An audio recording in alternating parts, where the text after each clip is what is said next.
Chapitre 10. Nous nous dirigeâmes vers la zone de sécurité. Plusieurs fois, j'eus l'impression que nous étions pris pour cible par des monstres, mais c'était le cadet de mes soucis. Dès que nous fûmes dans la pièce dite sécurisée, je m'adossai au mur et me laissai glisser par terre à côté d'Asuna. Je la regardai en soupirant. J'esquissai un sourire. Si l'on avait vérifié calmement la carte, nous aurions réalisé que le démon n'avait pas quitté sa salle, mais je ne sais pour quelle raison nous n'avions pas réussi à nous arrêter. « Ha ha ha, on a détalé comme des lapins !» dit Asuna en riant. « Cela faisait bien longtemps que je n'avais pas couru aussi vite, mais je crois que tu étais encore plus rapide, Kirito. » C'était la vérité. Elle gloussa encore pendant un petit moment devant mon air embarrassé, puis redevint sérieuse. « Celui-ci risque de nous donner du fil à retordre. » Effectivement, à première vue, il n'est équipé que d'une seule épée longue, mais il est fort probable qu'il possède des attaques spéciales. Il faudrait rassembler une solide avant-garde et l'attaquer en switchant à tour de rôle. On aura besoin d'une dizaine d'hommes équipés de boucliers. Enfin, pour le moment, il faut y aller doucement, l'observer et établir une stratégie. « Des boucliers, hein ?» dit Asuna d'un air dubitatif. « Quoi ? Toi, tu me caches quelque chose. Hein ? De quoi tu parles ? C'est bizarre. Normalement, le grand avantage d'utiliser une épée simple, c'est de pouvoir tenir un bouclier, mais je ne t'ai jamais vu en porter un. Pour ma part, je n'en ai pas, car cela réduirait ma vitesse d'attaque, et je sais que certaines personnes n'en veulent pas par souci esthétique, mais ça ne semble pas être ton cas, c'est louche. » Elle avait vu juste. Je lui cachais bien une technique que je n'avais d'ailleurs jamais utilisée devant qui que ce soit. Dans ce monde, la survie dépendait bien évidemment des informations de compétences, mais je craignais également que révéler ma technique m'isolât un peu plus des autres. J'allais ouvrir la bouche pour lui parler lorsque... Bon, ce n'est pas grave. D'autant que ça serait incorrect de lancer une reconnaissance de tes techniques, non ? Dit-elle en pouffant. Je grimaçai un sourire. Oh, déjà 3 heures ? Il est tard. Mais si on déjeunait ? Quoi ? Du fait maison ? Dis-je aussitôt, enthousiaste.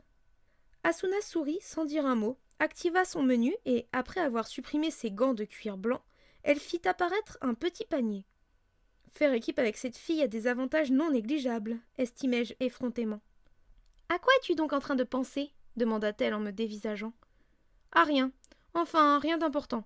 Alors, qu'est-ce que tu nous as préparé ? Asuna sortit 2 sacs en papier en faisant la moue, et m'entendit un. Je l'ouvris prestement et découvris un sandwich de pain rond fourré aux légumes et à la viande grillée. Me sentant affamée, je croquai à pleines dents ce sandwich qui exhalait le poivre.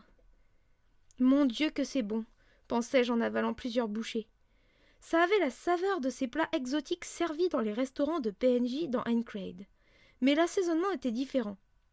Le goût sucré-salé ressemblait indubitablement à celui des mets de fast-food que je fréquentais au Japon 2 ans auparavant. Tout en savourant mon sandwich, un profond sentiment de nostalgie me fit monter les larmes aux yeux. Le dernier morceau avalé, je bus le thé qu'Asuna m'avait offert et je soupirai d'aise. Comment fais-tu pour obtenir ce goût ? C'est le résultat d'1 an d'entraînement et de pratique de la cuisine. J'ai analysé tous les paramètres de mécanisme du goût générés par la centaine d'épices que l'on trouve dans Aincrad. Pour celui-ci, j'ai utilisé une variété de glogwa, une feuille de shubble et de l'eau de kalim, dit-elle en sortant 2 petites bouteilles de son panier. Elle dévissa le bouchon de l'une d'elles et y plongea son petit doigt. Il ressortit couvert d'une substance violette indescriptible. « Ouvre la bouche !»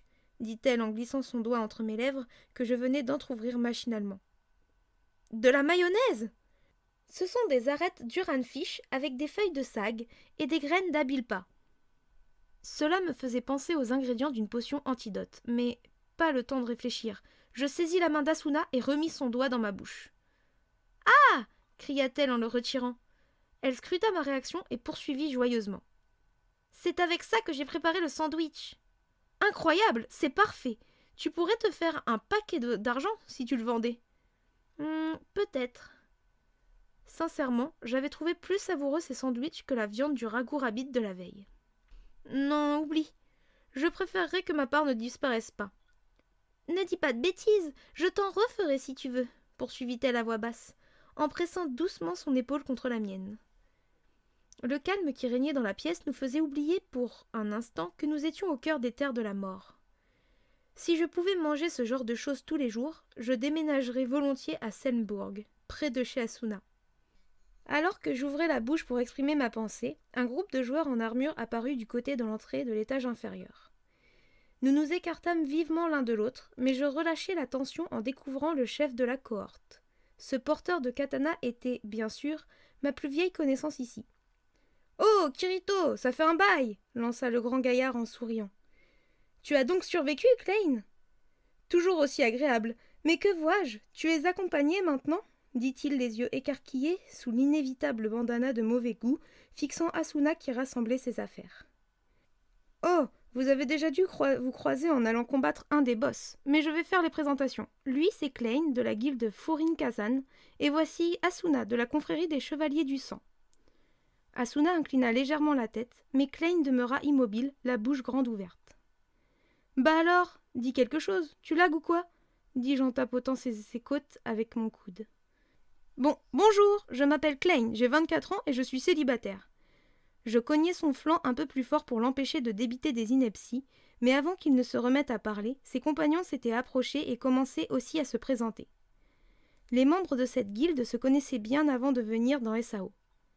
Klein, par sa seule force, avait réussi à les protéger, et ensemble, ils avaient constitué un pan des combattants de la ligne de front.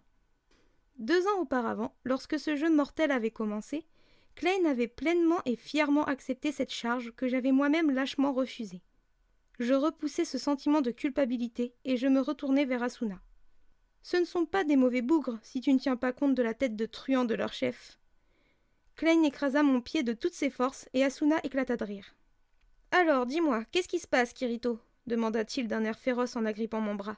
« Enchanté, je pense faire équipe avec lui pendant quelque temps, déclara abruptement Asuna avant que je puisse répondre. Ah, ce n'était pas seulement pour aujourd'hui, pensai-je étonné. Klein et sa troupe oscillaient entre la colère et la déception. Kirito, enfoiré hurla Klein en faisant grincer ses dents. Mortifié, je haussai les épaules en pensant que j'aurais du mal à me justifier lorsque des bruits de pas provenant de l'endroit d'où venaient d'arriver Klein et ses amis retentirent, annonçant l'arrivée imminente d'un autre groupe. « Kirito, c'est l'armée !» lança Asuna en se raidissant. Je me retournai et je reconnus la troupe que nous avions aperçue dans la forêt. D'un geste, Klein fit plaquer ses 5 compagnons contre le mur. Le bataillon, toujours sur 2 rangées, marchait maintenant d'un pas plus lourd qui trahissait leur état de fatigue. Ils s'immobilisèrent au bout de la zone sécurisée, à l'opposé de là où nous nous trouvions. « Repos !» ordonna le chef de peloton. Aussitôt, les hommes s'affaissèrent sur le sol dans un fracas métallique. Sans leur prêter la moindre attention, le chef se dirigea vers nous. En y regardant de plus près, l'équipement de cet homme était différent des 11 autres.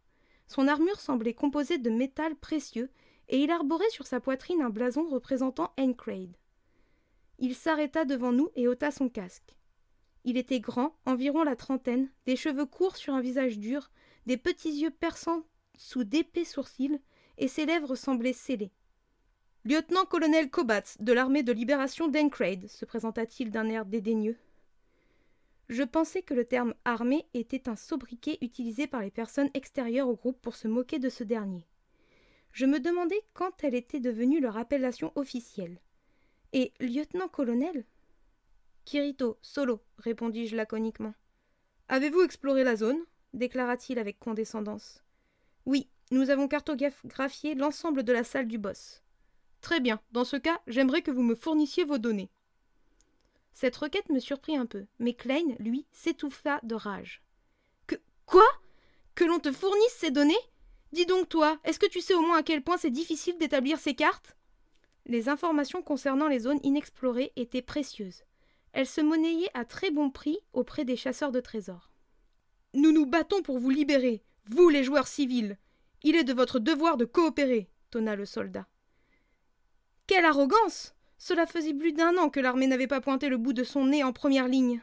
Dites donc, vous, enfoirés ! À ses côtés, Asuna et Klein, sur le point d'exploser, commençaient à s'énerver. J'écartai mes bras pour calmer le jeu. Ça ne me dérange pas. De toute façon, je pensais les transmettre de retour en ville. Kirito, tu es trop gentil. Je n'ai pas envie de monnayer ces informations, c'est tout. Ce faisant, j'ouvris ma fenêtre et j'envoyai les données au lieutenant-colonel Kobatz. Sans ciller, il me remercia pour ma collaboration et me tourna le dos. Je vous conseille de ne pas essayer de vous frotter au boss, lui recommandai-je. Ça, c'est à moi d'en juger. On est allé jeter un coup d'œil tout à l'heure. Il n'a pas l'air du genre à se laisser impressionner par n'importe qui. En plus, tes compagnons ont l'air exténués. Mes hommes ne sont pas des faibles, prêts à se lamenter pour pas grand-chose, répondit Kobatz d'une voix irritée en appuyant sciemment sur les mots « mes hommes ». Aucun, cependant, n'abonda dans son sens. « Allez, debout, vous autres !» Ils se redressèrent lentement et se remirent en formation sur 2 lignes. Sans daigner nous regarder, Kobatz se plaça à l'avant du groupe et d'un signe fit s'ébranler la troupe dans le grincement métallique de leurs lourds équipements. Leurs barres de PV étaient pleines, mais les divers combats dans SAO provoquaient une fatigue non quantifiable. Le corps dans la réalité ne bougeait pas, mais la sensation de fatigue dans ce monde persistait tant que l'on n'avait pas pris de repos. D'après ce que j'avais pu en voir, ces joueurs peu habitués à combattre en première ligne paraissaient harassés. « Est-ce que ça va aller ?» pensa tout haut Klein d'un air inquiet qui ne lui ressemblait pas, tandis que les cliquetis s'estompaient. « Ils ne sont quand même pas assez fous pour se jeter dans la gueule du loup, si ?» ajouta Asuna, perplexe. « Bon, si on allait voir ce qu'il en est. » Asuna, Klein et ses 5 copains acquiescèrent en chœur. « Et c'est moi qui suis gentil, pensai-je, un sourire ironique aux lèvres. De toute façon, il m'aurait été impossible de trouver le sommeil si j'étais sorti d'ici et que j'avais appris plus tard qu'aucun de ceux que nous avions croisés n'en était réchappé. Je vérifiai rapidement mon équipement et je commençai à avancer quand je surpris un chuchotement dans mon dos. « Asuna, prenez bien soin de lui, de Kirito. Bref, je compte sur vous. Il est rustre, pas très aimable, et c'est un crétin accro au combat, mais bon... » Je rebroussai chemin et je tirai Klein par son bandana. « Qu'est-ce que tu racontes, toi ?»« Mais Klein inclina la tête et caressa sa barbe de 3 jours. « C'est incroyable que tu te mettes en équipe avec quelqu'un. Même si c'est parce que tu as été envoûté par une beauté, c'est quand même un sacré progrès. »« Je ne suis pas envoûté !» m'écriai-je. Klein et ses amis et même Asuna me regardèrent en rigolant. Je tournai les talons et j'entendis Asuna répondre à Klein. « Tu peux compter sur moi.